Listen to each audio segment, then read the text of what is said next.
The Hive Down Under, ipso facto. That's awesome. What's good, Sherlock Romes? Happy Monday, Savvy Rooster. 509 Sandra. Tony. Divine Leah.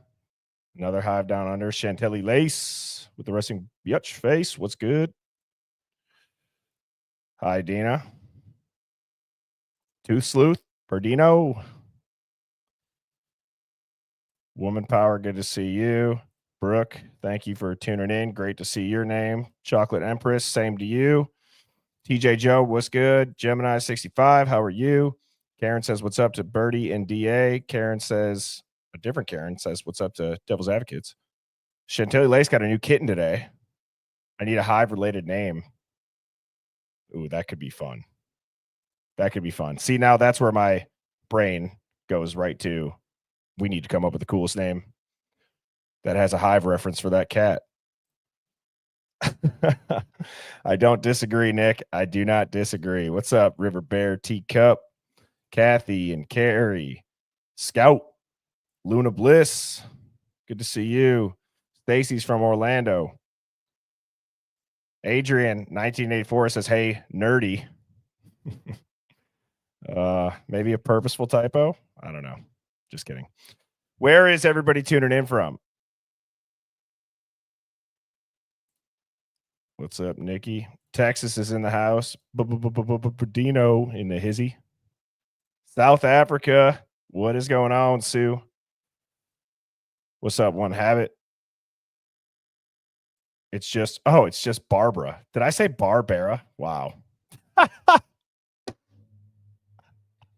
Well, come on, Barbara. You can't put me on the spot like that. I think that Barbara with the space. I mean, I think like 9 out of 10 people would probably say it that way. That's hilarious. What's up, Gamble and Alyssa? Denise, welcome. Welcome to the Hive. It's the best live stream chat on the internet. Challenge accepted. I'm assuming Brooke's talking about the cat name. Oklahoma, Indiana, Iowa, Texas, Sweden, Greenville, South Carolina, Ohio, Massachusetts, Pittsburgh, Oklahoma, UK, Copenhagen, Denmark, Louisiana, North Georgia, Southeast Georgia, Florida, Albuquerque, Tennessee, Washington State, UK, Rhode Island, Texas, Oregon, OKC, Northeast Ohio, the 509 living room, and Sharon just said FBI custody. Hopefully that's a joke, or hopefully you're not actually with the feds. All right, y'all. Well, thank you all for being here in the Hive. I'm going to go ahead and bring up our guest, Devil's Advocates. DA, what's good? What's going on with you, sir? It's good to see you again. It's good to see you as well. I was surprised. I was surprised people were saying hi to me, because last time it was the funniest shit. I didn't want to say this to you at the time because it would sound self-conscious. But people were like, "Oh my God, Birdie, Phoenix and Allie, and I'm like, holy shit, am I even here? Like, no one liked me. I was like, this is awesome. They're actually calling out Phoenix, and she wasn't even on the show. And I was like, I feel so tiny. But this time I was excited to see a lot of people said hi to me. So thank you guys so much for remembering I'm here today. Yes. I don't think the Hive would ever forget about you, DA. It's pretty interesting to see, how the Hive is not only kind of started with this stream, it's spread, and there's aspects of the Hive in pretty much everybody who's a guest on this stream's show as well, or there's people that tune into our guests when I'm not live, or and that's how it should be. If there's one thing that I'm passionate about outside of narrative warfare and waking NPCs up, it is that there is no reason that you have to be a vile, angry person on the internet, and you don't have to join a community if you don't want to be nice. You don't have to do that. And so we've talked about before, the true crime community, for whatever reason, people love to just shit talk. So if you're just tuning in here to the Hive, couple of quick housekeeping things.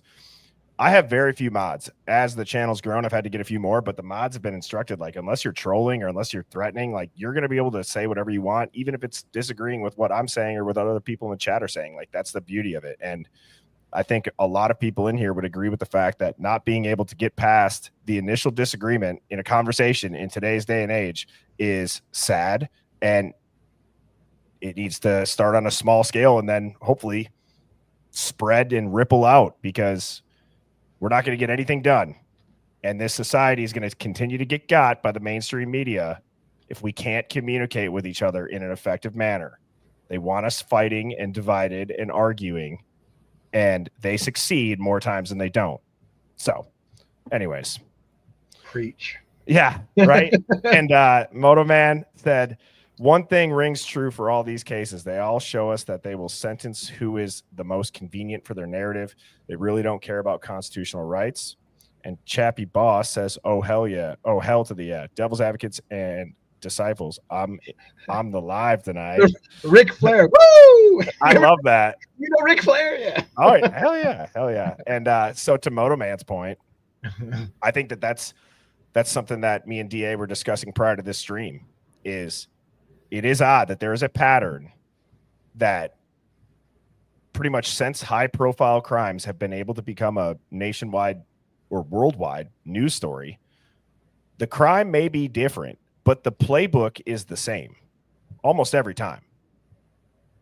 And I guess you could almost call it like the modern criminal case, especially the big ones, but they follow the same loop.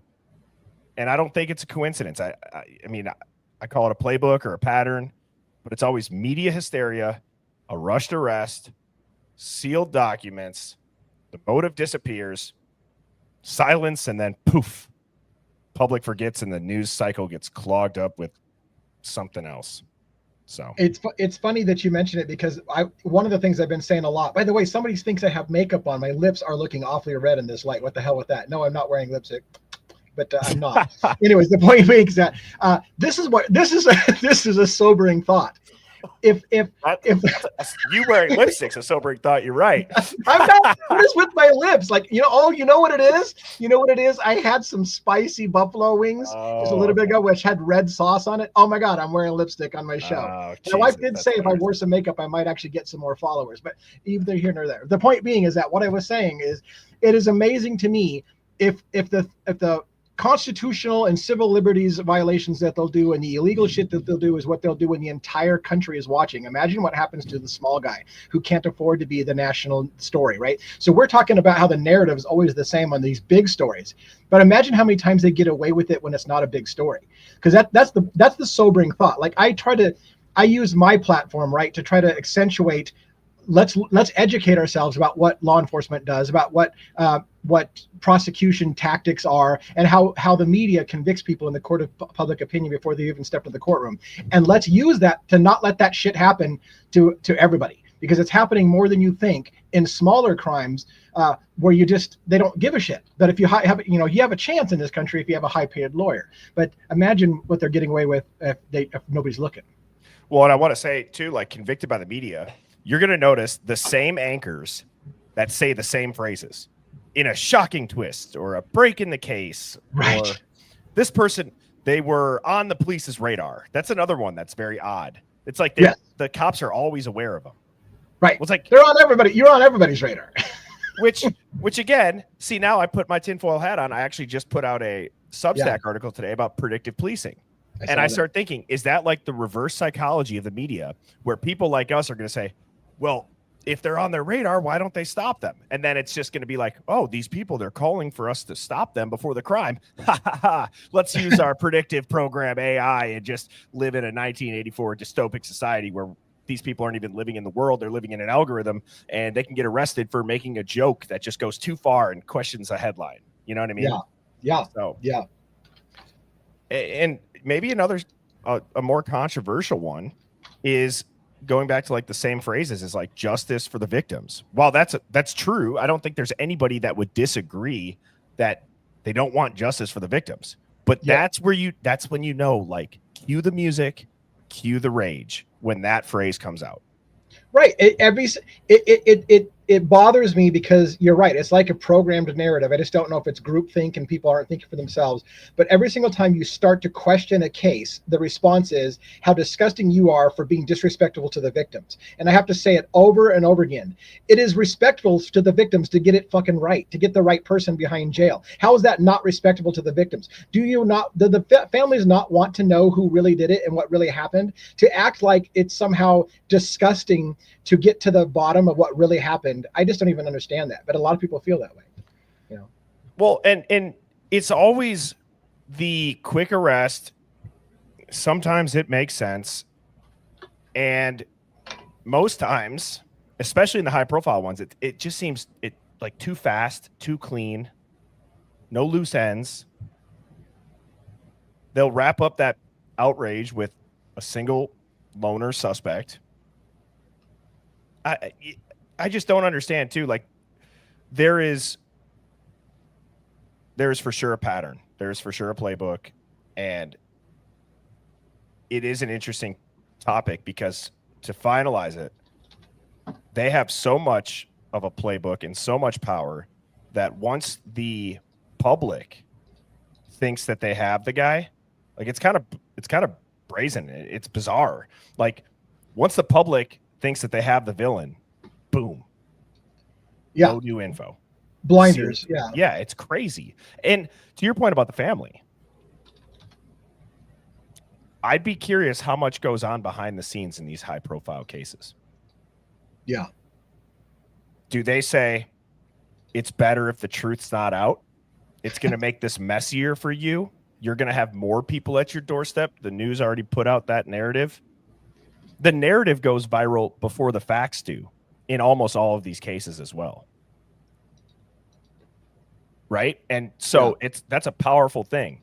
Last night on my stream, DA, we played the press conference with Payne and Bill Thompson and the investigators that they were pretty much saying, well, we don't have any connections to the victims. And Brian, we don't know if he stalked him at the Mad Greek or pretty much discredited everything where they're admitting we have no evidence. Anything that you all heard on the narrative, we don't actually have.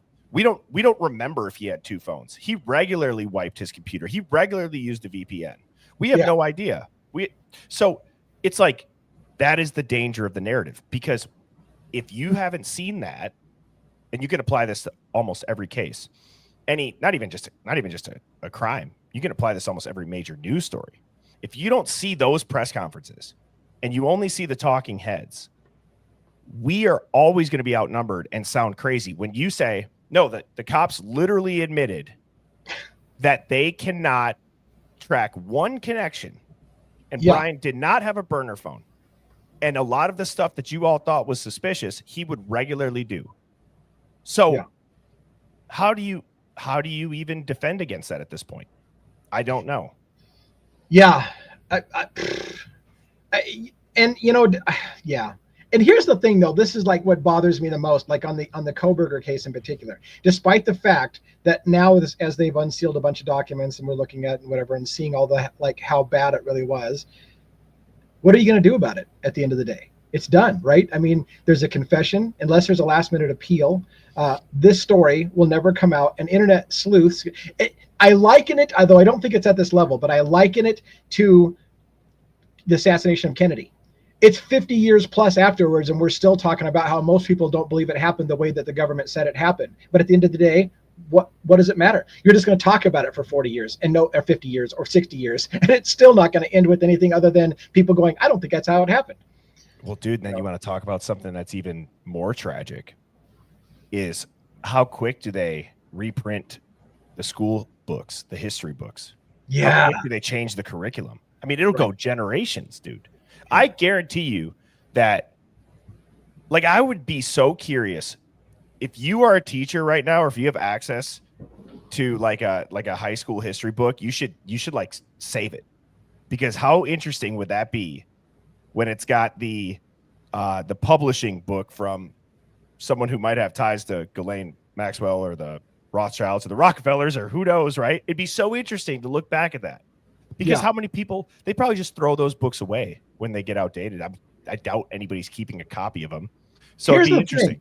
I don't, you got me on a side tangent, and also I'll try to be a little bit brief because it's not really directly, but when I was going to school, here's what I learned going from grade school through college, right? And that's when you're in grade school, you get taught how great the founding fathers of America were, how amazing patriots they were, how our country is the best country on the face of the planet, on and on. Hang on. Yeah. What does this mean? I've seen like 5 of these come in. Start your stream. I don't know. I got 91 people over watching my stream right now, and everybody keeps saying I haven't started my stream. Yeah, so I see your numbers too. You're live. I don't know what that is. I see a lot of people saying I didn't start my stream, but it shows. Do you need to leave the studio and come back? Is that? I don't know. Because I see the linked. Yeah, I see the link. Now, granted, it's a long story. We digress. Because I've got 2 channels. I switched over to a different type of account, so maybe I'm going on my wrong account or whatever. And whatever the case may be, we probably have to uncluster. I bet you're on the wrong account. Yeah, probably. It sucks. Why'd you get 2? Sucks. So when I needed some help with moderators, because my channel's growing, I had to switch over to what they call I forgot what the hell it's called. It's a branded account. A branded account that's more like a business. So I had it set up more like a personal account. And to have moderators, you had to set to a branded account. Anyways, and so when I did that, it switched the URLs and switched some stuff. And now when I'm in StreamYard, I have the option to stream to my old channel or the new channel. Even from the public's perspective, it all looks like the same channel. Nobody gives a shit about all this. But from the public perspective, it's supposed to look seamless. But on the back end, it's actually 2 separate channels with 2 separate links. And maybe I just used the wrong link. So the only thing is, I got enough people in there right now. I don't want to kill their feed. Yeah. So, and I've seen Sherlock say this too. Sherlock, you want to clarify for the Hive what you're referencing? Because if you're new to the Hive, and again, if you didn't understand what this show is, people would probably be like, "What the hell is Sherlock Rome's talking about?" Now he's scaring the shit out of me. What's that mean? What does that mean? Wait till you find out you've been streaming yourself in in your underwear for the past 2 hours on YouTube. When you're oh my god! I wonder if he's got a scheduled video. I don't know. Oh. Now you're terrifying me. Like right now, I'm literally like, what the hell? Do I have what? What am I streaming on a different time up perfectly when we get done. Whatever that is, the timing will be.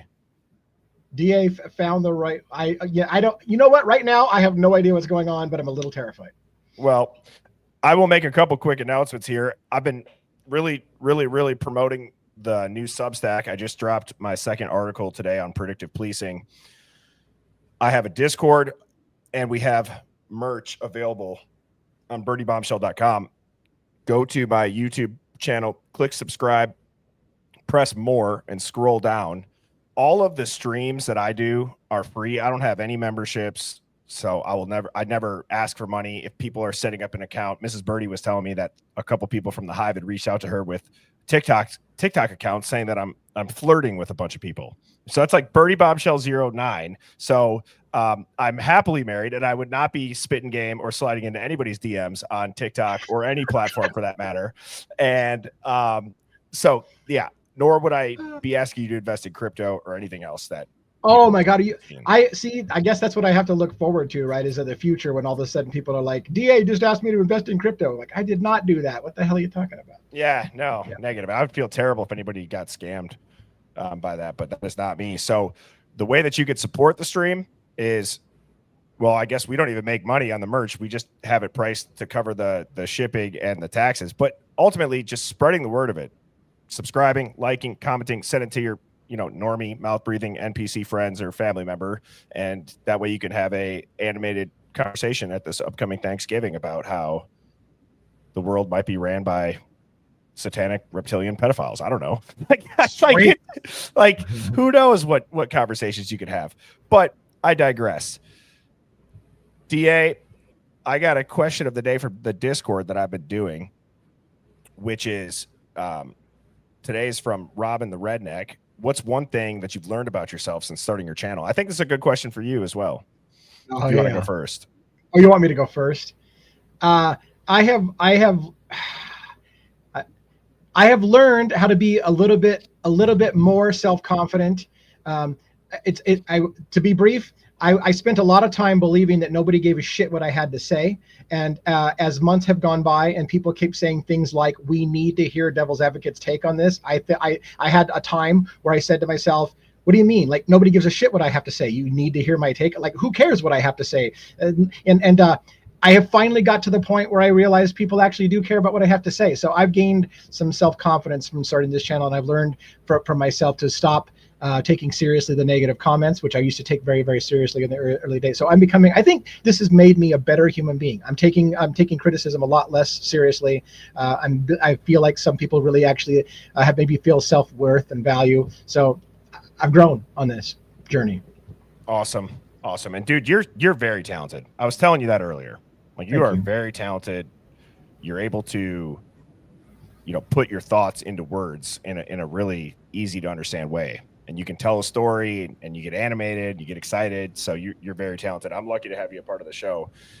And funny enough, you just had talked about like the criticism. It reminded me of the example that I gave you earlier on the phone, that just when we were briefly talking about the stream, I said, well, that reminds me of what I had heard about getting critiqued. And the most dangerous form of criticism is when it comes from yourself in your own head. And the analogy that I had heard that really opened my eyes to it was, let's say you're a parent. Let's say that you're a dad, and you get home from work late.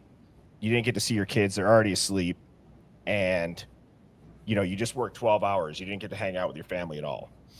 Well, in your head, you might say, or you might feel guilty. You might tell yourself, oh man, I'm working too much. I need to spend more time with my kids. And you feel like a bad father.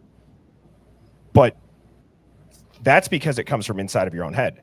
Now, if there was a stranger that you didn't know sitting on your couch, outside of probably, drawing maybe a weapon or something at first, but in this situation, you know what I mean? If you walk into your house, you see a stranger sitting on your couch, and they tell you you're a bad father, you would defend yourself immediately. No, I'm out there, I'm busting my ass working for them. I'm doing late hours. I'm doing overtime. I'm doing that. And you know what? I'm sacrificing for them.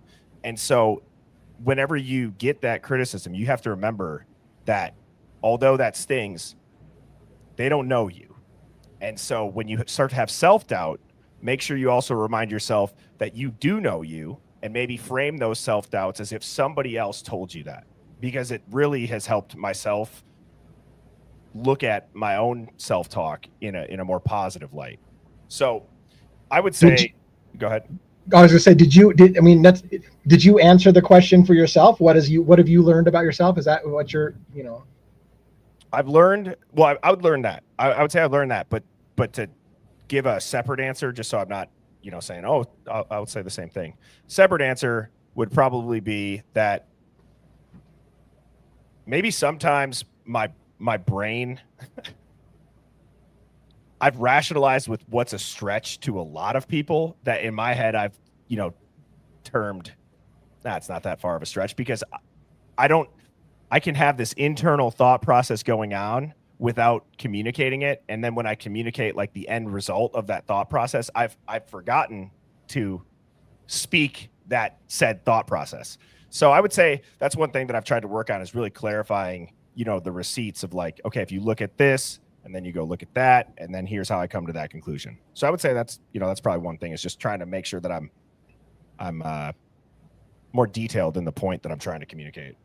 It's hilarious you say that, because I used to have a person in my life. They're not really in my life anymore. I used to have a person in my life that was a kind of a conspiracy theorist and would have some crazy conspiracies. And I would use him as my sounding board. Like when I would say, hey, I'm thinking this, and if he thought it sounded crazy, I knew I had gone too far, because that was my testing. You're becoming that guy for me. I'm like, I'll run something by like, hey, I'm thinking this, and if you say, dude, that's too far, I'm like, well, shit. If Birdie thinks that's too far, I've really gone too far. So I'm gonna, I don't think I've gotten there yet with you. I'm gonna use you as my gauge now. Yeah, that's good. Well, I'm happy to do so. Yeah, that's very true. That's very true. If I do say that might be a stretch, there's problems. There's something that's going on where maybe I missed something or what. But Woon Woon had asked, what do you feel about that? Possibly the FBI or the leakers of the info during the gag order. How do you feel about the Banfield video timeline that Lana and Pavarotti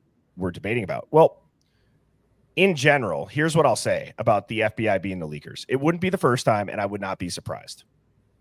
Okay, I would not be surprised. I think that sometimes the FBI in an investigation follows the pattern of the art of war. You look weak when you're strong. You look like your leaks, are coming out when you don't want them to.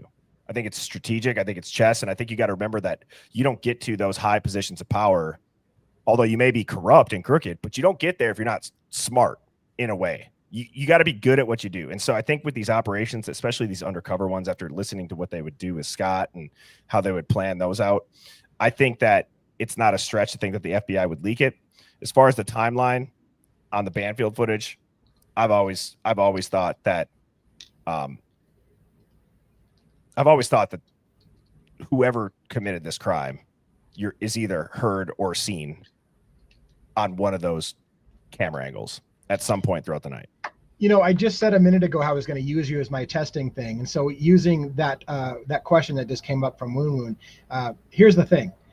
I feel like a large part of me feels like the FBI weaponized Steve Gonsalves. I think he did have a contact within the FBI that won over Steve Gonsalves' trust and would use Steve Gonsalves to leak shit to the media because it was a way to loophole around that to get stuff out there and to shape the narrative. And they were weaponizing Steve Gonsalves. And I think there's a part of me that thinks that Steve Gonsalves got played by the FBI. Somebody befriended him, because that's the thing. In the intelligence community, they have people that are trained in getting your trust. So if somebody gained Steve's trust, made him feel like, hey, look, man, I'm there for you and we will get this guy. You just have to follow my lead. And now I'm your handler. You follow my lead. Yep, I'm your handler now. You don't realize that you've got a handler now because you follow my lead. I got you. I got your back. I feel like he got weaponized by the FBI. Well, and I'll take that a step further. I've actually said that it is strategic, not only to get around the gag orders, but I've said that if you think about it from a protected layer, if that comes out, like let's say that these Dateline leaks or the Amazon leaks, right? If a plea deal didn't happen, which I think is way too big of a coincidence that big of a production of Amazon, where God knows how much money was spent on it, didn't have to change their release date. And there just so happened to be a plea deal and all this stuff. But from a mainstream media layer of protection by using one of the victim's parents to leak info, if it ever tracked back to the victim's parents, they're not going to get ridiculed in the media. It would protect the narrative. It would protect the leaks. Like, let's say that it was a victim's parents' statement who exonerated Brian Koberger by accident. You know what I mean? Like, if they were fed that information, how could you ever, that parent would have to live with that. I don't think the news would ever attack them. But if it's somebody random, then yeah. So I think it might have been strategic on their part. Yeah, for sure. All right. I don't know what to say more about that, Yeah. Well, Blue Eyed Candy just gave a super chat, and I know there's a couple other ones that came in. I will get to those. But Blue Eyed Candy had just said that, oops, that's Woon Woon's again.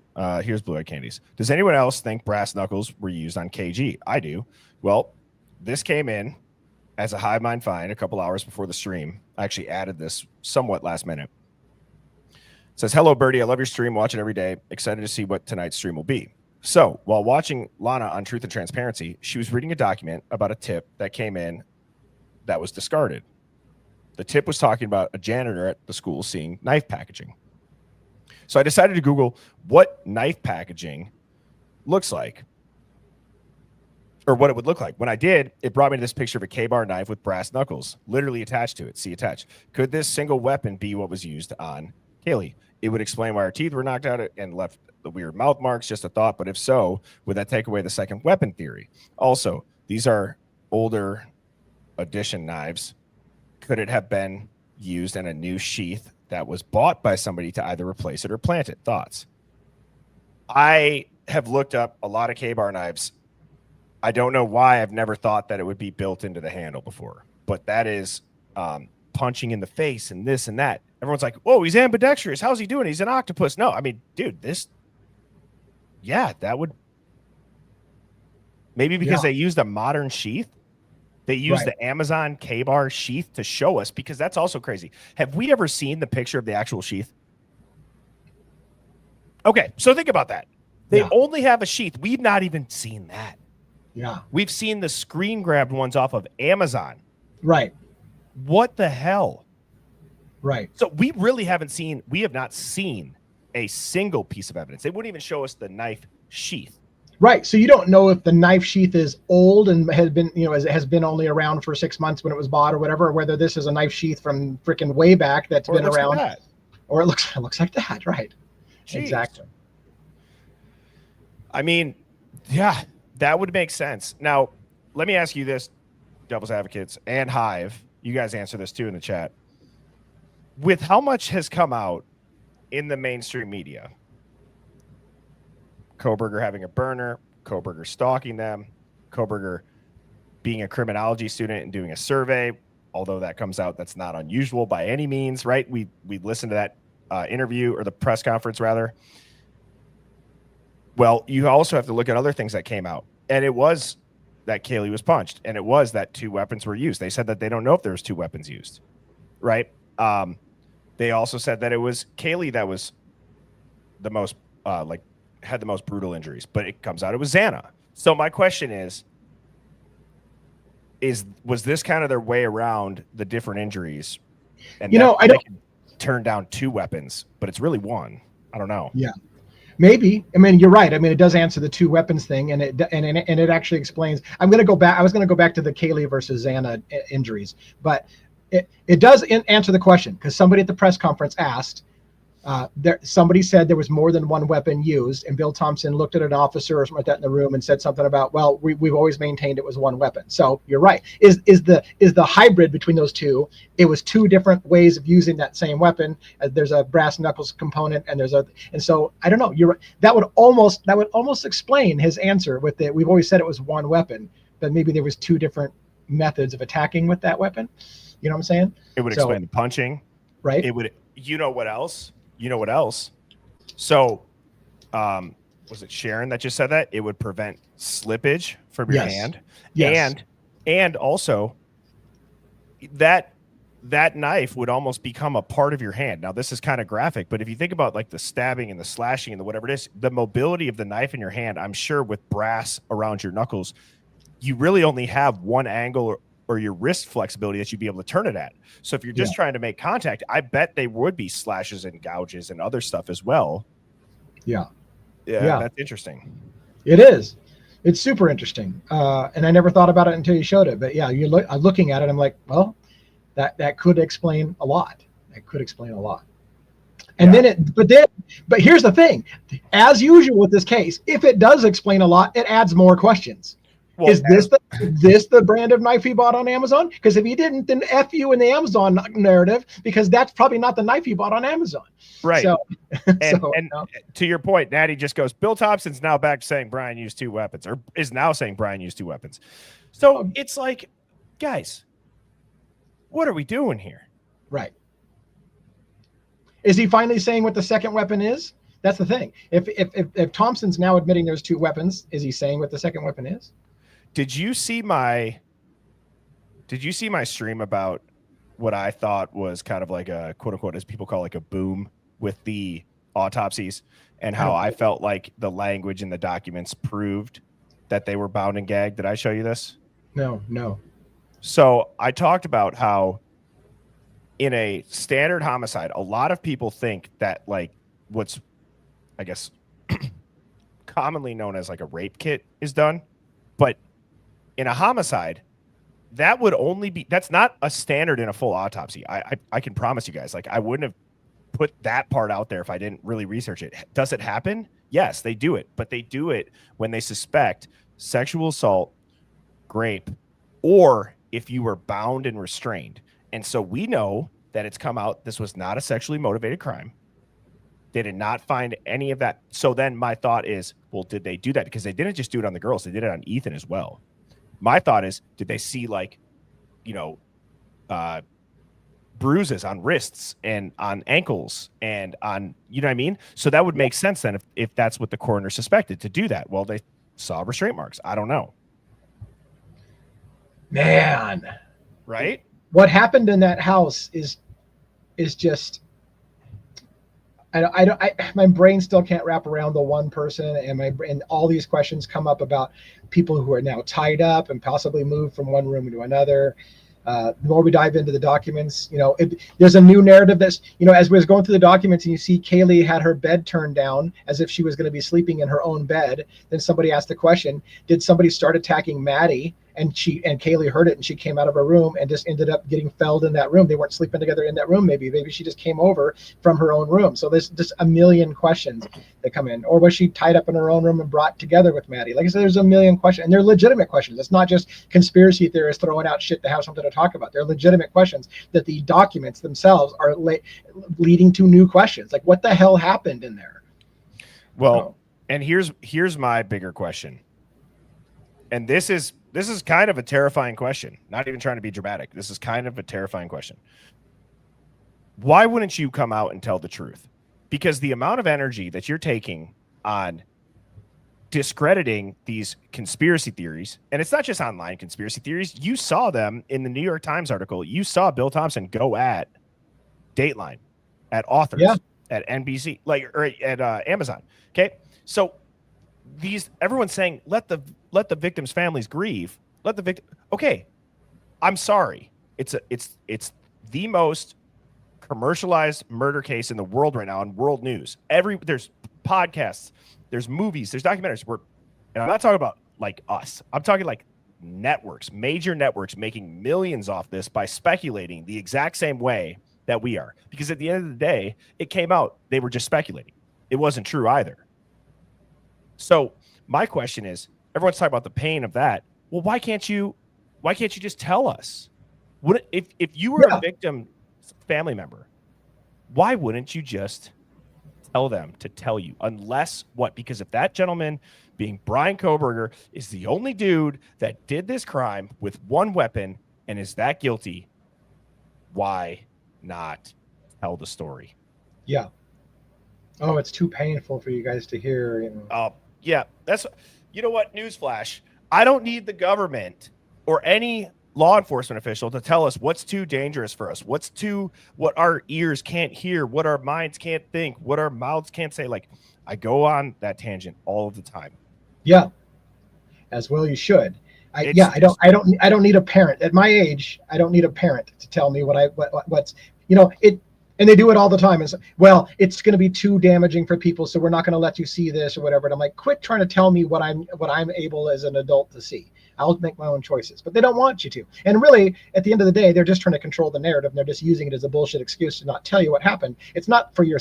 Believe me, they really don't care about damaging your psyche. No. What they care about is hiding the narrative. They're using that as a bullshit excuse on why they're not telling you the truth.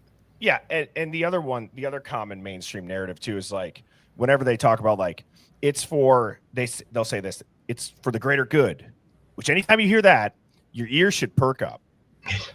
Your ears should perk up, Hive. If you hear this is for the greater good, you need to start questioning immediately. And the other one that I cannot stand is when they say they have like the children's best interest in mind. Get the hell out of here. There are so many people that have abused or, whatever to kids. That's been very highly speculated on, and I would almost argue confirmed at this point. Between Epstein, between Hollywood, all of the stories that have come out of these child celebrities. Okay, and not just with that, but things that kids get roped into when they can't think. Like, it pisses me off because I think about even when I was 21 years old, I thought I was smart. I look back at my 21-year-old self just 10 years later, I would kick him in the balls right now for some of the stuff that I did, Yeah. Sorry, what were you going to say? Well, I had two thoughts. One, for example, way back in the day, I couldn't even talk myself because I was not as confident as I am today about Sandy Hook.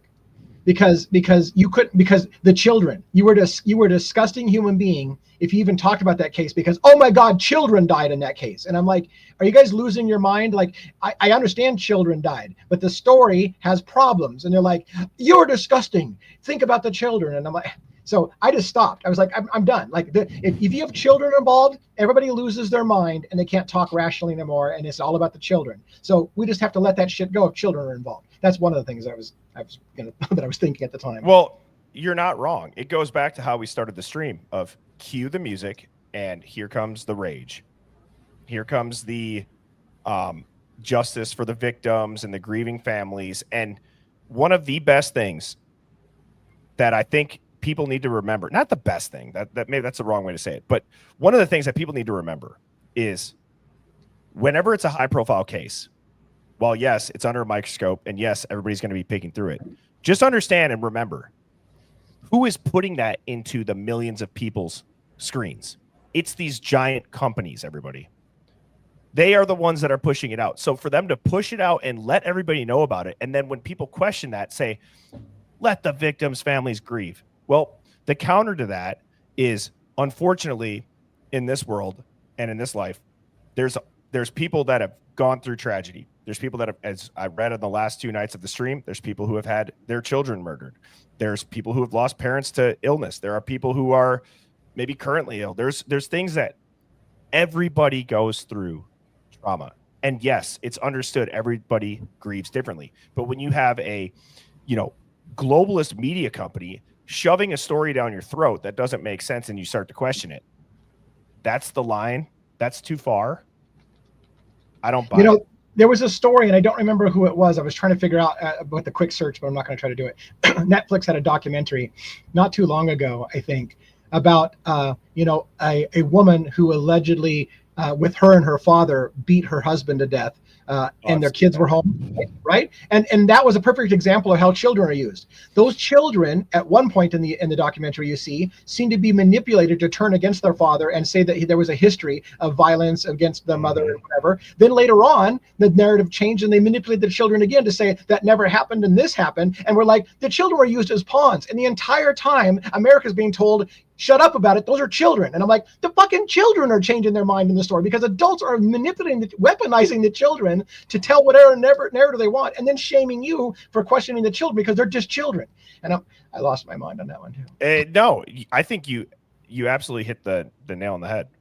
And so first of all, I just want to point out, I don't want to breeze by this. This is again why with the Hive Mind Finds, it's so important. I mean, there have been such great conversations and topics discussed because of what people feel they can send in. That email to send it to is birdiebombshell00@gmail.com.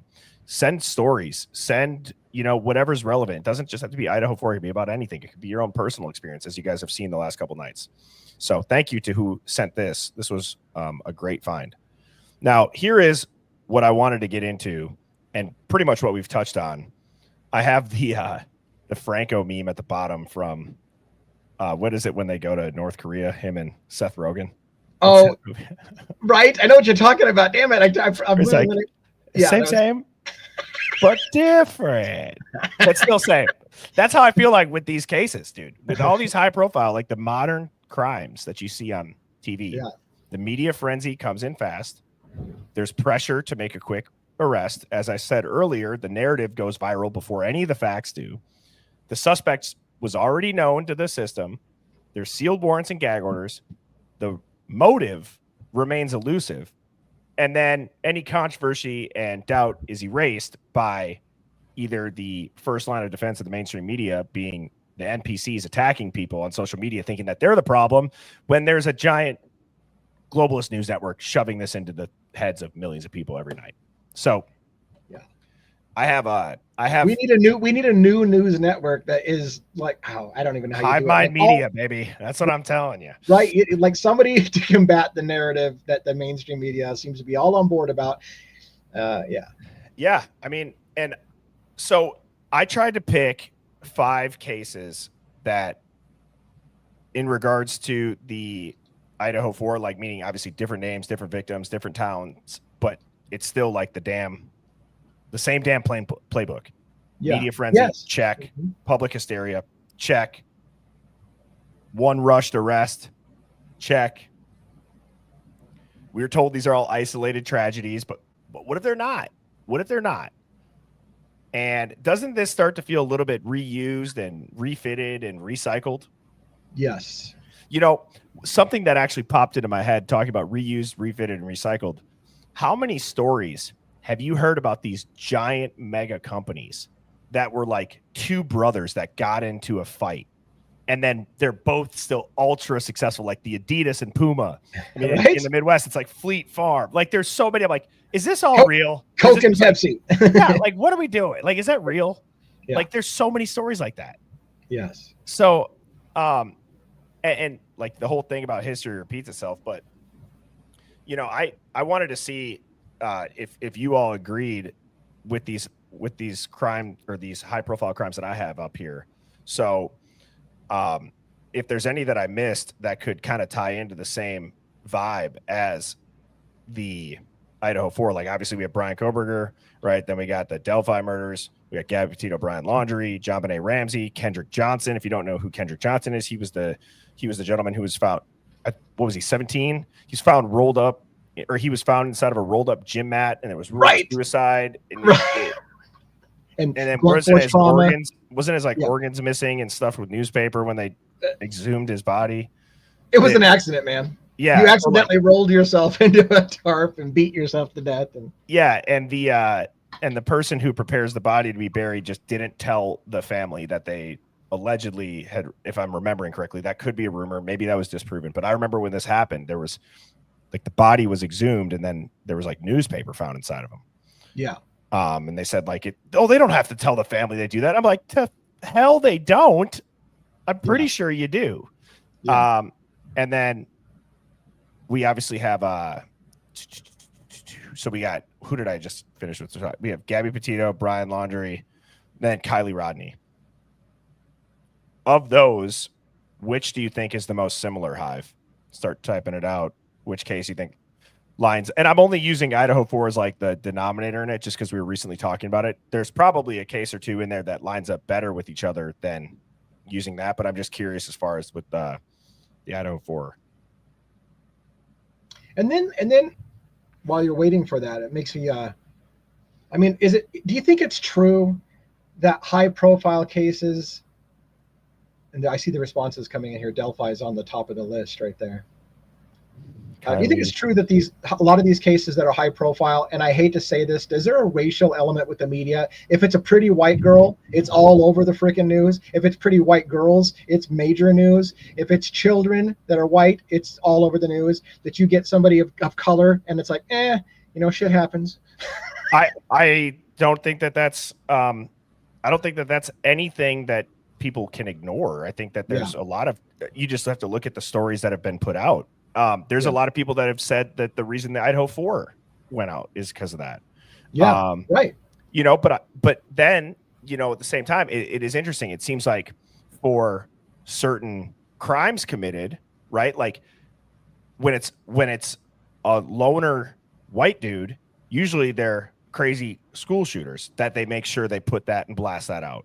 Yes. And it's not to say that that's not a true thing, but like, there's a lot of shootings that happen in America, but whenever they have the opportunity to go with the loner dude, I feel like they're not hesitant to push it. Just like you were saying, whenever it's pretty people.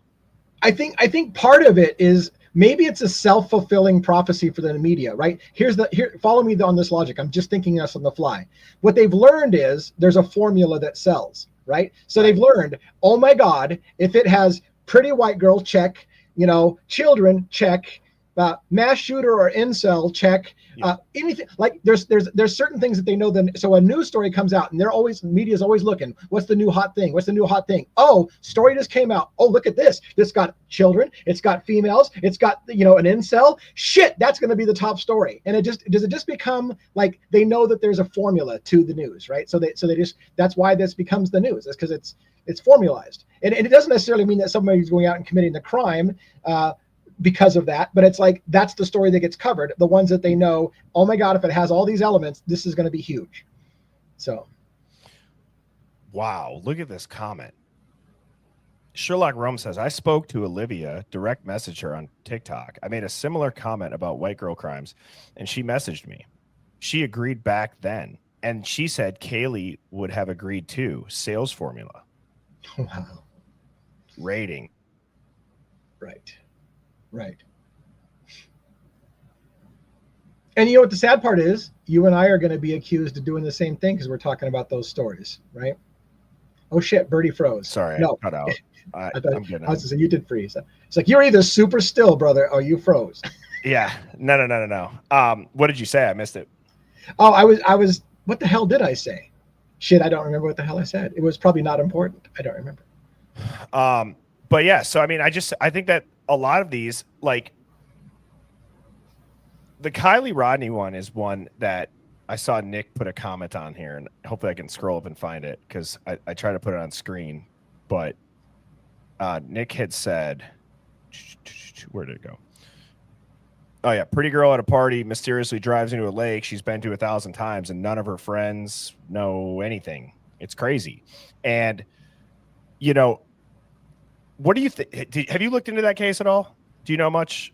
No, but it has several of the check marks, so it's going to be huge, right? Well, right. And it's like, you know, there's a lot of speculation. This one, I think social media did bubble up and say a lot about. And some of the things that I was seeing when I was looking back, making the slides for tonight, is like local law enforcement may have already known where the car was, but the delay in that discovery was to likely align the cover story. Yeah. And it's like, well, then you start to look at dive teams, and is that to find out who knew what and not rather solve the case? I mean, it's just when I truly believe, and I'm not saying that it's 100% of the time, but more times than not, when civilians, internet sleuths, whatever you want to say, like find what police can't. Yes. I typically will feel like the police weren't looking. Yes. As hard as they should have. Right. Now there's little things you can pick up on. Yeah. But yeah, I mean it's for sure that law enforcement gets narrow focused, and they start to not want to look at anything that is going to, once they've decided who's the most likely candidate, they become narrow focused, and they don't really want to go down alternate paths because it just causes reasonable doubt, makes the conviction less likely. And so they just narrow that focus. I will say, like I said, I've talked to a high level kind of attorney who told me, you know, on the down low, here's the reality. Now, granted, he was a former prosecutor, but he told me, he says, here's the thing. Most of the time they're right. Most of the time they have the right guy. And he said to me, and it was something that was a sobering thought, would you want to live in a world where most of the time they're wrong? So most of the time they do have the right guy. But the problem is, and the part that I rail against in my channel is, it's not okay to break the law to get the right guy if you have to get the right guy illegally. I still believe in civil liberties. I still believe in constitutional rights. I still believe in ethics and morals. And just because you have the right guy, fucking do it right. Yeah. And don't break the law to get it. Well, it's funny because you look at Kendrick Johnson's case, okay? They've closed that case twice. It's very sensitive to criticism, right? And you look at that, it gets media legs, and then it disappears. And it comes back years later around election time. Now, why would a case keep reopening that was never solved? That doesn't make sense to me. Right? Yeah. Right. I don't know. And I think you're absolutely right. I think you're absolutely right. And maybe that's a controversial topic. And it's kind of the same thing that I said about the IGG. Yeah. Is people will say, well, if you're not a criminal, you have nothing to worry about. Well, okay. You have the most like kindergarten logic valid point there. Because what that also allows is let me actually restart. I said it's kindergarten logic, not to be mean to people, but to state that it means most likely you're a very good person. And very good people always assume others are very good people, and there's not a nefarious reason behind what they are doing. Most times, what that allows for is the very good person and the person who doesn't have the nefarious thoughts to have the cloak pulled right over their face, and they have no idea what hit them when that nefarious act is then done to them. I don't want to say this happened in this case per se, but here's the thing.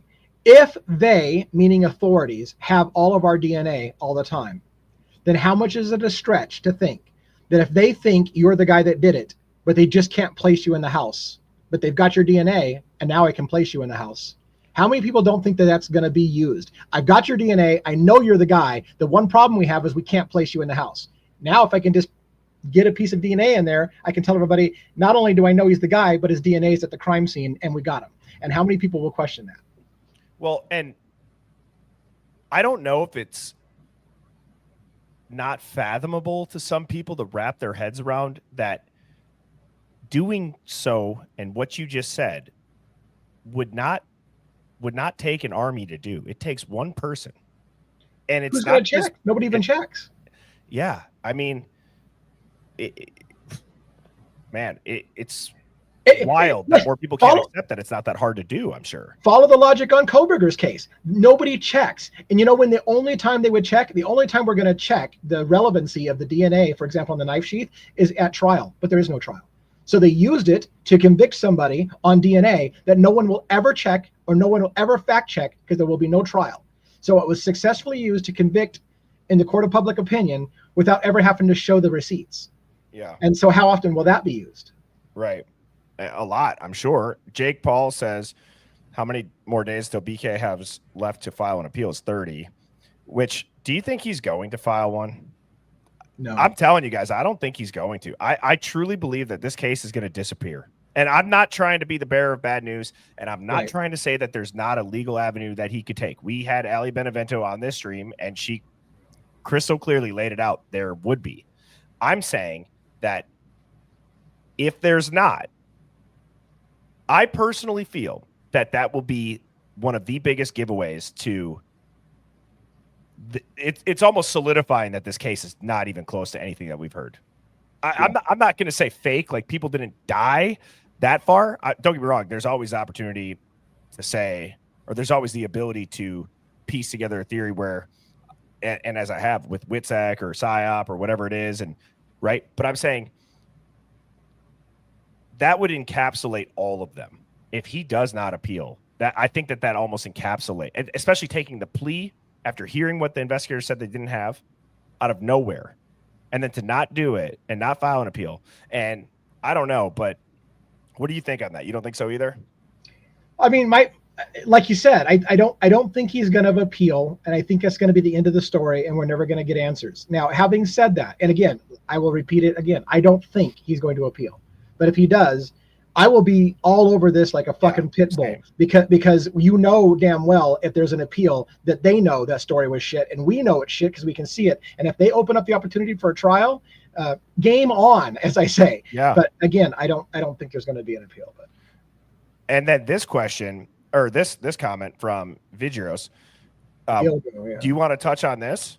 I know you said you had some Gilgo 4 updates, which that's going to be. I'll just make a quick kind of channel announcement. As far as what, so DA and I can continue these Monday streams. Is the Gilgo 4 is going to be what I'm going to start diving into. So now next year or whenever that starts to ramp up, at least DA and I will be able to have a case we're both looking at least one. So that'll be the one that I'm going to do. Yeah, and I'm sure there's going to be more than one case we're going to do. But yeah, right. So, and I will say the Gilgo 4. That's kind of what everybody branded it in the early days, but we're kind of moving towards a new naming of it, the Long Island serial killer or LISK, because bodies were found outside of Gilgo Beach. So originally it was 4 people that were found on Gilgo. That body count has gone up and it's all over Long Island. So now they're calling him LISK, or the Long Island serial killer. And I tell you that story has enormous amounts of potential police corruption. Police officers that were actually literally partying with prostitutes, doing drugs with prostitutes, knew Rex Heuermann, and Rex Heuermann was apparently a swinger. Him and his wife were in sex parties, had people over to their house. There's an attorney, John Ray, who talks about how the family may have actually been involved, that Victoria Heuermann, his daughter, her dark art, showing how weapons are also sex objects and things like this might have shown proof that the family not see again their family just again to briefly get some people's interest in lists, because I'm telling you this case is going to be enormous. His body count might be in the hundreds because he's been killing for 30 years if he's the guy. Again, I do believe in the presumption of innocence until proven guilty, but the point being is that real quick, his daughter and his wife's DNA was found on bodies of the victims, and the story is, oh, it was just transfer DNA. Well, that's funny. Did Brian Koberger's also just get transfer DNA? Or is it proof that the DNA is there that you did it? Because it seems like with Koberger, if it's DNA is there, he must have done it. So his daughter's DNA, his wife's DNA is on bodies. So go figure. Man, yes. Also, I've seen this. I believe it was the comedian Tom Segura who put that out there. Off the top of my head, I can't name specifics. But I do remember listening to this and thinking to myself, holy shit. Yes. That's a lot. That's a lot of coincidences, bro. Yeah. But no, I'm excited to look into the Long Island serial killer. I think that having the ability to tie it back to the trace DNA, won't that just be like interest piquing to see how is the media going to trace that? Are they going to say that the daughter and the mom, that's just trace DNA, and people are just going to forget about this case? Because oh man, it's just crazy, dude. It's so crazy. There's a part of me that is actually shocked is an understated word of seeing the media machine with the Idaho 4. I'm shocked. Like, I'm past shocked. I'm confused. I'm discombobulated. Like, I don't know what word to use. And I can wrap my head around evidence and narrative and timelines not making sense. What I can't wrap my head around is how people would die on the Hill for Brian to be guilty, even if he wasn't. Right. I can't get over the lack of innocent until proven guilty. Yeah. That's been the most mind-boggling aspect of it for me. And so DA, I got a really fun, not really fun, but now kind of going to more of a lighthearted type thing. This is going to be interactive. This is the first time I'm doing this, so I'm going to see how this goes. But I found an article that I feel like would be relevant, maybe get you back to your roots of you say you're devil's advocates, but I know somewhere deep down inside you got tinfoil running through your blood, brother. And this is meant to do so. And I'm sure there's a lot of people in the Hive as well, but I thought that this would be a fun way to engage with everybody in the chat right now and you as well. So this is put out by Business Insider. This is it's titled "The Queen of England is a Cannibal and Finland Doesn't Exist. These are the 12 craziest conspiracy theories on the internet." And it says J.K. Rowling doesn't exist either. Now I'm going to click this article. How I wanted to go through this is it lists out the 12 and it gives a little like blurb about it. And I think I'd be curious to hear, do you think there's some weight to it, type of 1, or if you think it's just complete BS, type of 2? And then DA, you can obviously answer it more in depth. But for the Hive, 1 is true, 2 is BS. And so I thought this would be fun. Yeah. Here we go. All right, let me get this situated here. Okay, so 12 craziest ones. It goes, welcome to the internet where incredulity, or how do you say it? Incredule? Yeah, you're close. You're close enough. Yeah. Incredulousness. Today, Junior. Yeah. And paranoia loom large. Here, you'll find no shortage of theories expounding on the non-existence of celebrities and detailed analysis on the many ways in which we've been lied to by the government, which in turn has been lied to by the elite reptile overlords who really rule the earth. Now, this is Business Insider saying that. Okay. Right.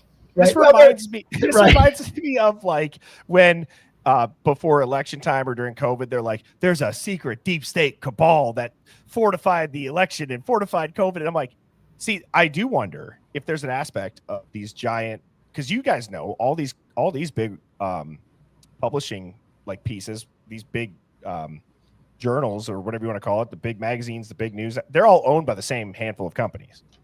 They all have their own lanes. So I do wonder, do they put it right in our face, DA? Before I go into these, how many out of the 12 do you think you're going to agree with? 50%? 50? Maybe 50? Okay, so 6 out of 12. We'll keep track. All right, so it says, here are the strangest ideologies currently occupying the web. Melania Trump has a doppelganger who follows the president around on official business. In October, several people took to Twitter to question the real identity of the woman trailing behind the president during a White House press chat.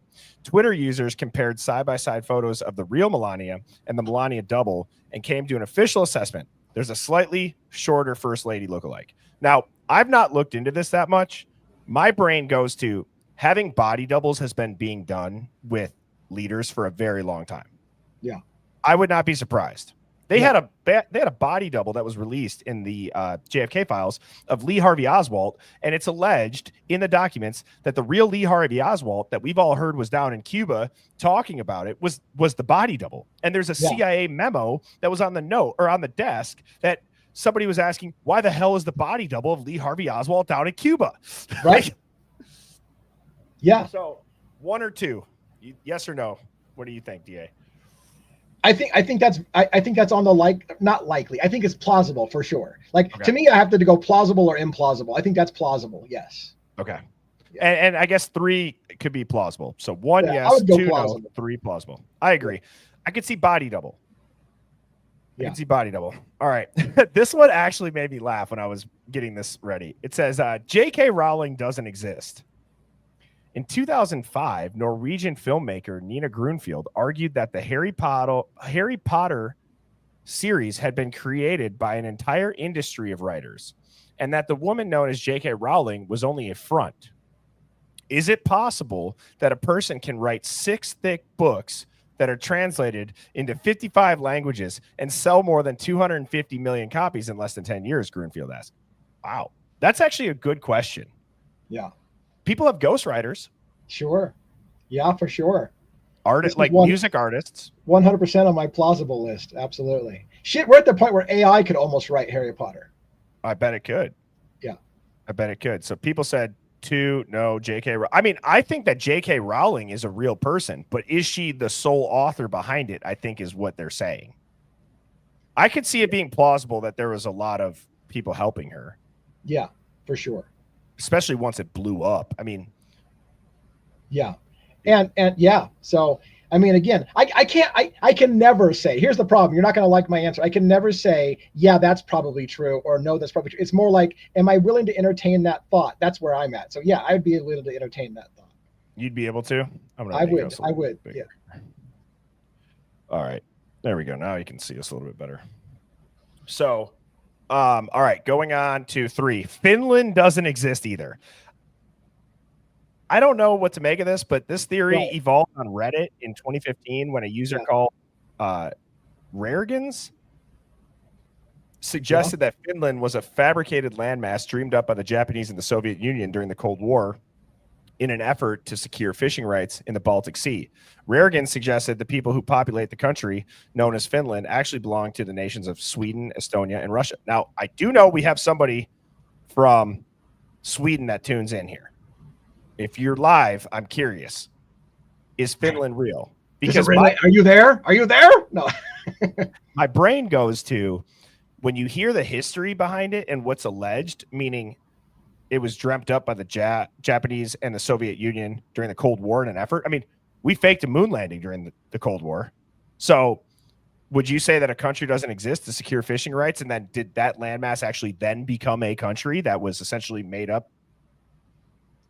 Man, see, that's the thing with these kind of conspiracies. I hate to dismiss anything until I've at least seen what the argument is. So because I'm willing to entertain the argument, I have to say that there's a plausibility. By the way, just as an aside, are you aware of the MH270 flight that went missing over the ocean and full of passengers and all the conspiracies involved with it and how it Okay, so let me follow this. So it disappeared at a very specific place in the ocean.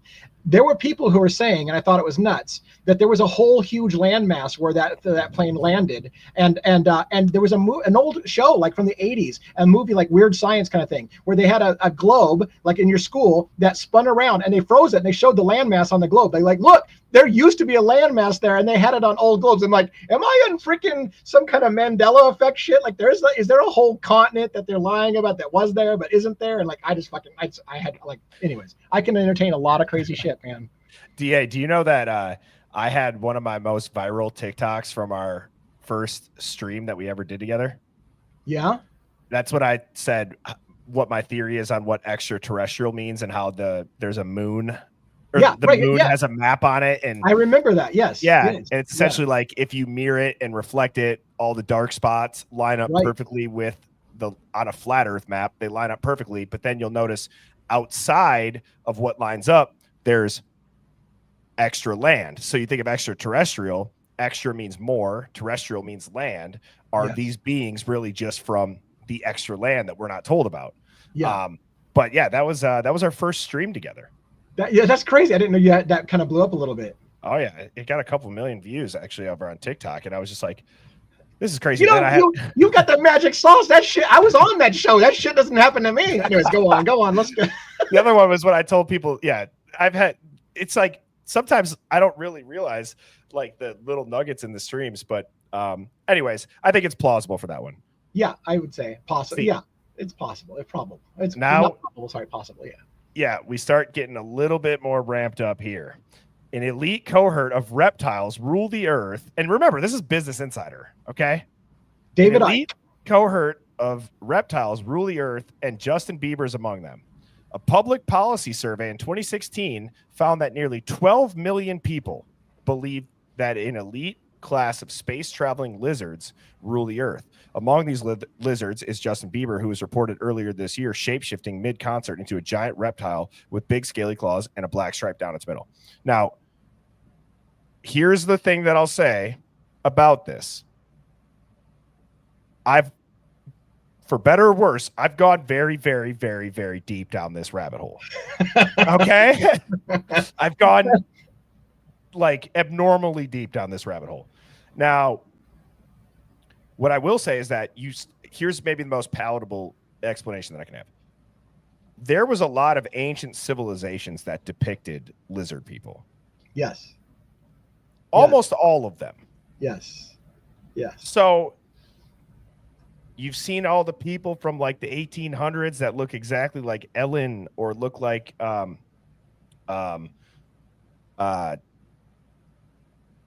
who's the dude that's in the National Treasure? Nicolas Cage, and you see Justin Timberlake. You've seen all these people that look the same. I mean, yeah, I don't know. I will tell you, this is the one that would surprise a lot of people.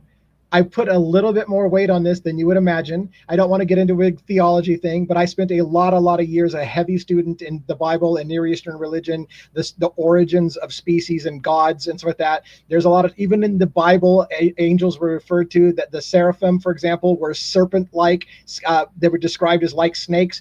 The idea that a bloodline with people who have snake-like, but that kind of shit is not something that all the ancient texts talk about. The ancient texts talk about a race coming to our planet, seeding life on here, messing with our genetics, creating a worker species to work the mines for people. It's crazy shit, and it's something that I've entertained as well. Been there, done that. I can just imagine if this is the first time somebody's watching this. This is, I only do it on your show, man. Terrifying. Yeah, well, welcome to the Hive. But I don't know. I didn't see really anybody vote for this one. 1, 2, or 3 for this Hive. They're terrified. They're terrified to vote for that shit.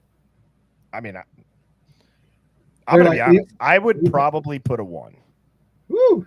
I would probably put a 1. I don't know if, like, think of all the Hollywood movies that they put in your face about people being amongst us and we don't know.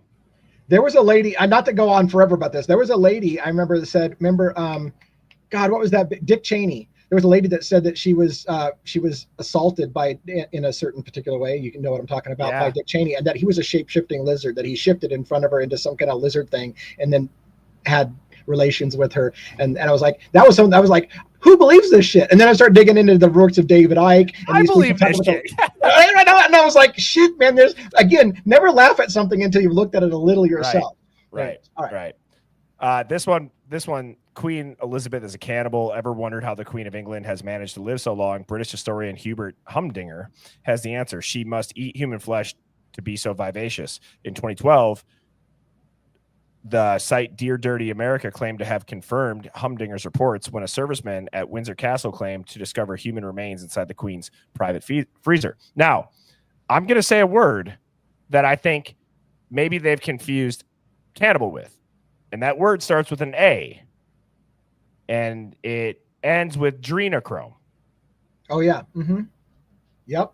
So, and there's you look into studies of what that actually does. It does keep you younger. It does keep you more vivacious. Now, how you have to get it, this is going to be a dark conspiracy that I'm going to talk about. And shit. And they talk about, or I've mentioned, and I think if you know, where Hollywood and these people, they have to put it in your face. Have you heard the theory about Monsters, Inc., the kids movie? Oh, no. Okay, so this is a theory, but it says that Monsters, Inc. is actually showing you how they extract adrenochrome from children, because when you get the highest and most potent version of adrenochrome, it's when your adrenaline is spiked. And so they scare kids and they capture their screams. Right. And they put it in a tank and it fuels everything that they need. And if you look at that, isn't that kind of disgusting to think about how does somebody line that up? And how is that by chance? I don't know. Yeah, I've got a lot of thoughts, and I'm holding them. I got a lot of thoughts. Oh, let them out. I mean, the idea that, I don't even know where to go. The idea that if a child in particular is subjected to a certain amount of stressors, that creates a certain chemical in the body that can be used and can help people with life extension and or youth cream or whatever, because a terrified person excretes a certain type of thing. That is not outside the realm of realism for me. Chemicals inside the body. In addition, and I think I've talked about this briefly, the weird thing that, since we're on conspiracy theory, the weird thing is the idea that if you torture someone at a certain age, that it can express certain genes. Like we have genomes that are turned off in our DNA that aren't worked. But if you do certain things to the human body, does that turn on a switch inside of us that unlocks something that's basically turned off right now? And then you can basically evolve to a different kind of consciousness by going through something traumatic. People who go through traumatic experiences see things, hear things that other people don't hear. And is it because we've expressed some kind of gene that's been turned off that only gets turned on when you go through a certain type of traumatic event? So anyways, crazy shit. I don't know what to say. The cannibal thing, I don't know, but the adrenochrome, you went that way. Yeah. I mean, yeah, they're drinking the blood of children, and it's like they put the Satanism and the checkerboard. And this is the deeper level of like outside of the narrative warfare, where it's like, when I say you need to learn about the people that are running your country, and you can say that it's all internet bullshit, but there's very highly produced like documentaries and series that go into absurd detail where they tell you, fact check everything I'm saying. If you have not watched The Fall of the Cabal, you could see it on Rumble, and I think it's on Truth Tide if you have like a Roku style TV. The Fall of the Cabal is interesting. Now there's aspects of it that go into this, is rather what I'm saying. Now, the Ice Bucket Challenge was really a satanic ritual. We can kind of start going through these a little bit quicker. When the Ice Bucket Challenge began circulating on the web in 2014, a number of suspicious theories came with it. Several critics took to YouTube, hoping to reveal the true motivations behind the challenge, with many of them claiming the ALS benefit was a ritual purification cleansing for what would be the largest human sacrifice in history, part of hidden Illuminati code passed down by Satan himself. Now, whenever I see a giant viral trend, I always have suspicions of, is this organic or is this really being pushed by a giant social media company? Is it being pushed out? And is it, and there's companies that can hack it, meaning not hack it. That's the wrong word. They have like hacks to like make sure your content pops up, or you pay to boost it. But what happens when you actually get the social media sites themselves and you get those companies themselves behind it? Then you know we're all seeing that content. Right. So NASA knows about a second sun, and they've hidden it from us for years. Now, you look up a couple of things, and it is pretty interesting. You look at this, and now you start looking at some big mainstream logos, MasterCard. You look at the two suns, and it lines up exactly how they would. And there's a lot of, I mean, this one's interesting. Right. I will say this is near and dear to my heart. I have read a book. I highly recommend it to anyone who's even remotely interested in the two suns idea. The majority of stars in our solar system are binary star systems. Like 80% of them are binary star systems that have two stars that rotate around a common axis in space. Our history, as a recorded history, is so short, we would not have seen the phenomenon of two suns rotating each other around each other. There's a guy that wrote a book called The Lost Star of Myth and Time. Fantastic book with a bunch of math that says NASA basically is wrong about their computations of the precession of the equinox. That everything can be explained not by a wobble of the Earth, but rather because we're rotating around a fixed point in space with another sun, and that we co-orbit with it. When you get into occultism, you'll get into the dark sun theories and the idea that they used to think that Saturn was our second sun. So again, near and dear to my heart. I think I'm watching people mass subscribe to my channel right now. They're like, I thought Devil's Advocate was about true crime, not about this. But I'm going crazy tonight on your show. But I feel like they're like, this is not what we signed up with. Devil's, but yeah, it's near and dear to my heart. The two sun idea. I think they like it. I mean, hopefully they like it. And if they don't, they don't have to watch this part of the stream. I mean, I would like to think though, it's a special night. Yeah, it's a special night. I always look forward to the Monday nights, and I think that it's fun, especially for like myself, who I'm, always preparing very, a similar theme. I enjoy having, you on here where we can talk about this and kind of just like let it out. But, I think that you have a plethora of knowledge of that, and it's interesting to hear. I mean, I learn a lot from you. As far, by the way, one more side tangent, because I can't stop myself. You got me on conspiracy theories. Good. Anyways, one of the biggest, if you believe in the idea that rituals are done in everybody's face, like the ice bucket challenge, if you believe in the rituals, the biggest ritual in the face of the planet, in my opinion, is the Olympics. Watch the Olympics ceremonies. Watch what happens in those things. It is full of occult rituals. It's got symbolism everywhere. They always have ice, the seeing eye symbols everywhere. They have all kinds of weird, creepy shit. It's nuts if you watch Olympic, opening ceremonies. It's like the biggest stage for some kind of ritual. And the Super Bowl halftime shows. Those also, yes. Yeah. Yep. I'm sure a lot of like, there's a lot of like the Grammys. You know what I mean? Yeah. You can talk about energy harvesting, right? Mm-hmm. Yeah. Right. So okay, this next one, it's about Joan Rivers and saying that Michelle Obama is a man. I've heard that. Joan Rivers was murdered.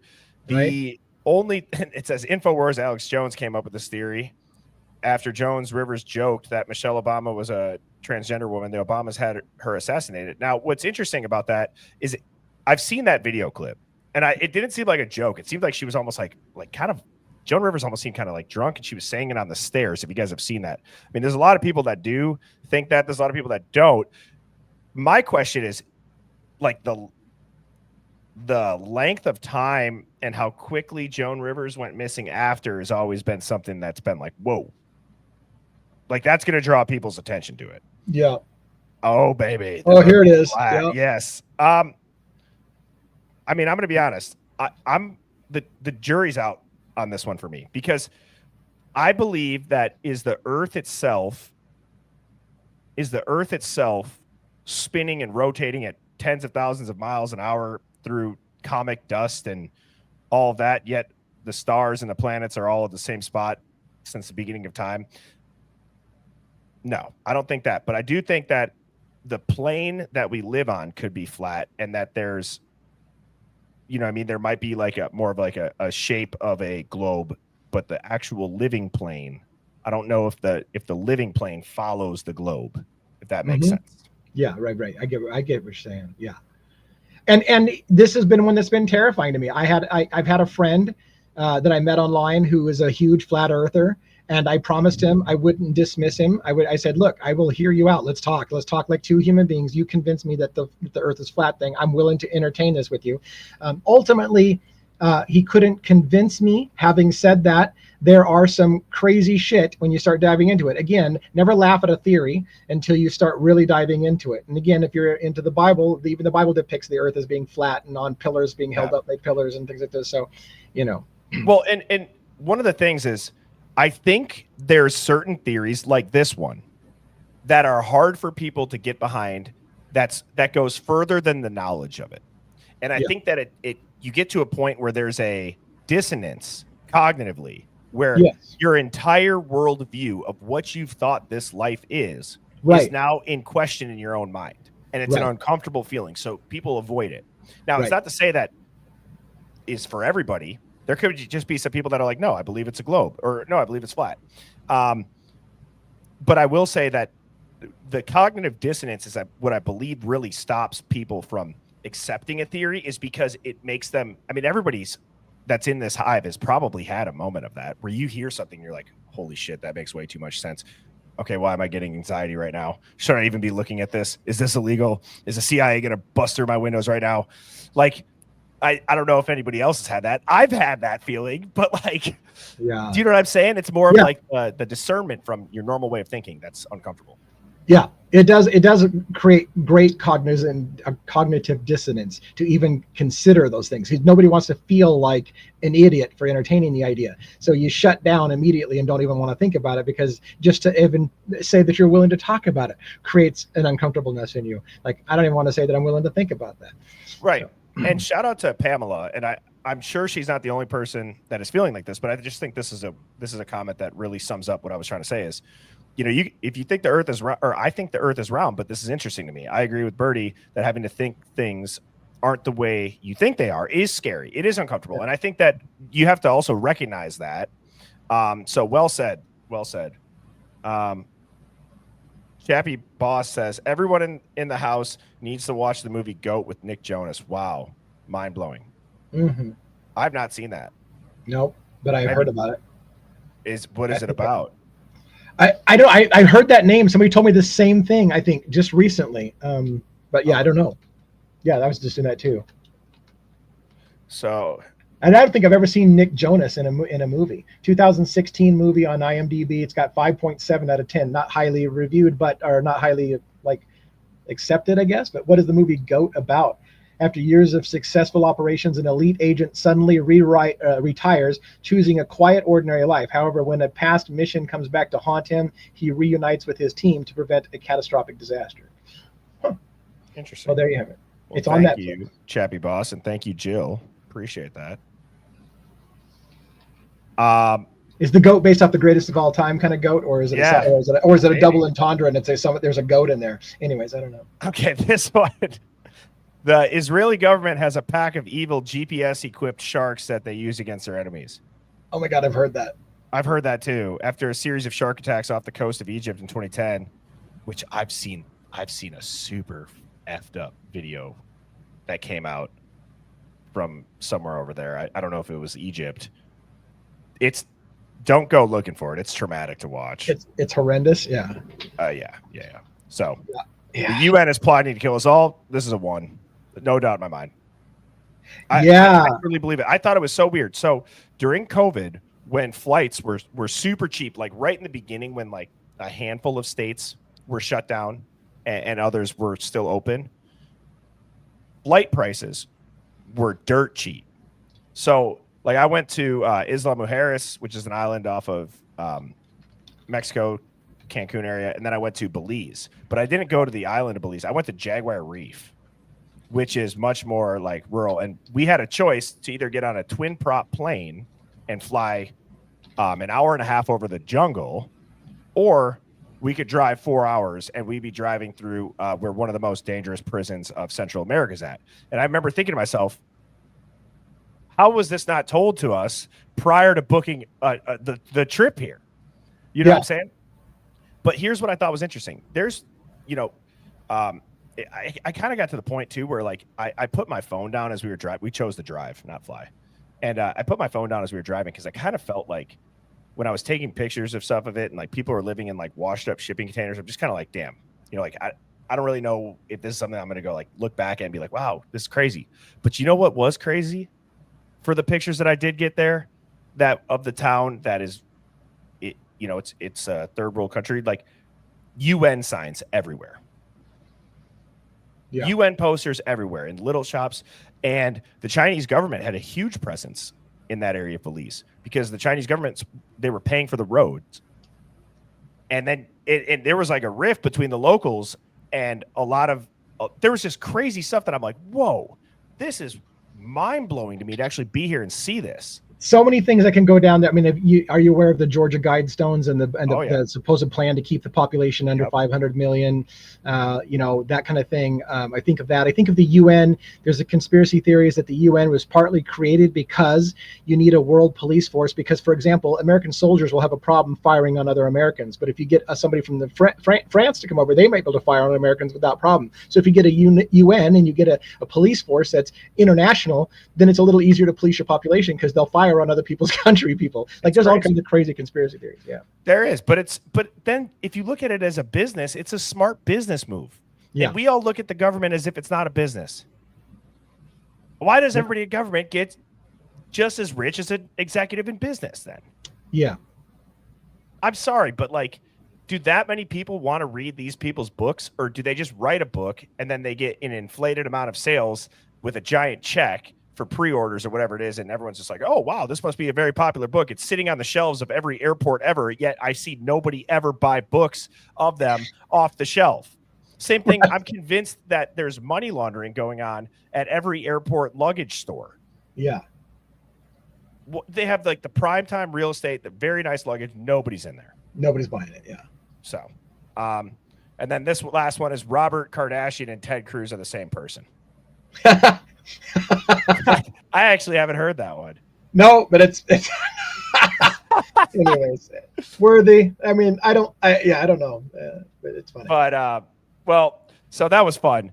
And DA, I always enjoy having you on here, man. And as a reminder, I have a Substack. Devil's Advocates has a Substack. We both have a Discord.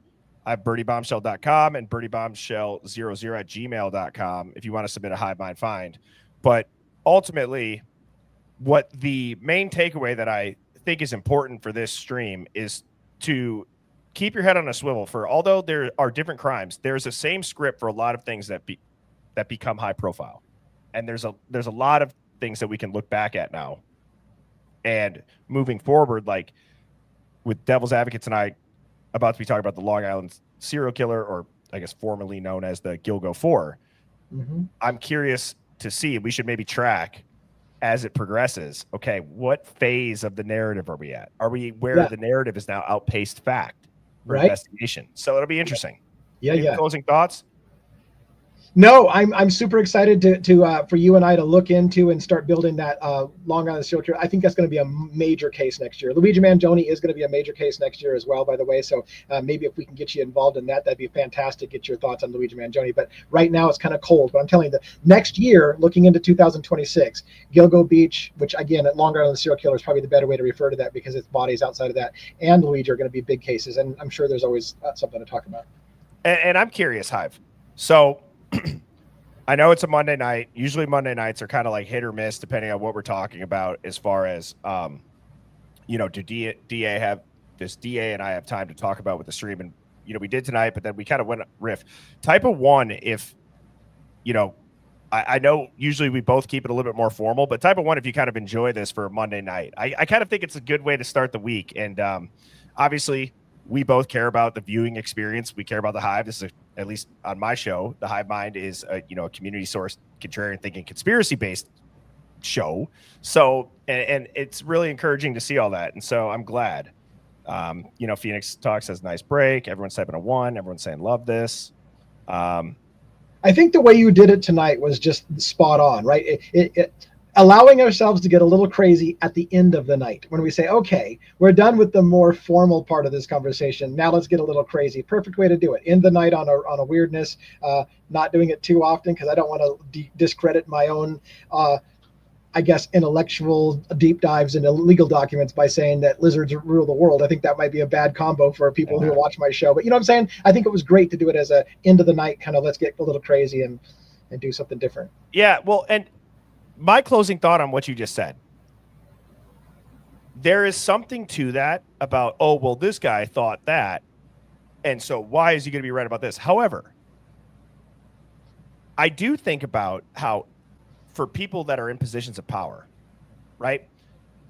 Don't you want somebody that has an open mind that's not just going to stick to the things that they've been taught their entire life? Like, wouldn't you like to know that they could think outside of the box? Yes. Especially the people that are in high pressure situations or positions that no one's ever been there before. Do you want someone that's only going to be able to read the black and white? Or do you want somebody that's like, holy shit, this is the UN trying to kill us. We have to not let UN soldiers in our country, right?